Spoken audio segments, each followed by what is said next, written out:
Good morning students, welcome to my YouTube channel. Today we will discuss about graphs of the functions.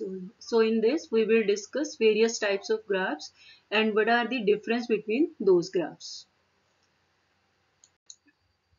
So first of all, see the graph of log x or log x to the base 10 which is equal to y, or it may be written like 10 raised to power y is equal to x, and its graph is given by this. Next you have natural log functions. So what will be the graph of the natural log functions? So ln x, this is by definition is given by integral 1 to x 1 by t dt, where x is positive. So if I take x as 1, so what I am getting ln 1, which is equal to integral 1 to 1 1 by t dt. So when you solve it out, so its value comes out to be 0 because lower limit as well as the upper limits are same. So ln x, this is equal to log x to the base e. Previously we have studied about log x to the base 10. So this is log x to the base e, which is taken as y, or by definition this can be written like e raised to power y is equal to x, and its graph is given by this. Next you have, what is the distinction between log x to the base 10 and ln x or log x to the base e. So this is the difference between two graphs, and the log x to the base 10, it is shown by the red line, whereas the ln x, it is shown by the blue line. Next, graph of e raised to power x.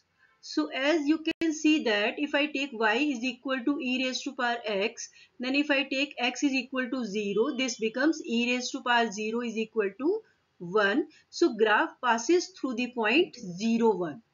And the next point is 1, 2.7, 2.7, 4. So its graph will be in the upper direction and it will be like this. So this is the graph for e raised to power x.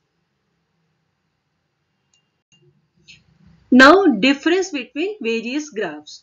Now the graph y is equal to x, it is a line which is inclined at an angle of 45 degree and passes to the origin. So and it is given by the dotted line. Now graph of e raised to power x, it will be like this. And graph of ln x, which is equal to log x to the base e, this is given by this. So this is the difference between the three graphs. Next you have piecewise continuous function y is equal to mod x. So by definition this is equal to x when x is greater than equal to 0 minus x when x is less than 0. So when x is greater than 0, you will get this line, because in first quadrant you have x is equal to 0 and it varies from 0 to 90 degree. So it lies the line y is equal to x, this is the line passing through the origin, and this is the line y is equal to minus x. So in whole this is the graph for the piecewise continuous function y is equal to mod x. Next you have graph of parabola. So parabola, it is defined like ay is equal to ax square. Now if the value of a goes on increasing, say gx is 2x square, first graph is 2x square, and next the value of a is 4x square. So you can see that the graph becomes thinner and thinner.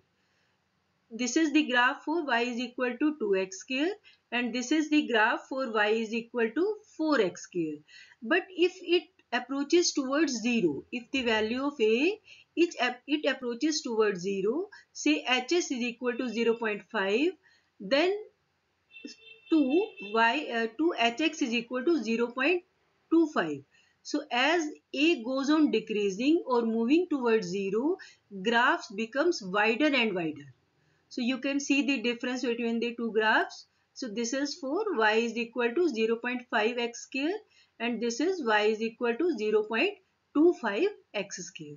So this is the difference between various types of graphs which are occasionally asked in many competitive exams. So thanks for watching. If you like the video, just subscribe it, like and share it, and please press the bell icon for my new videos. Thanks again.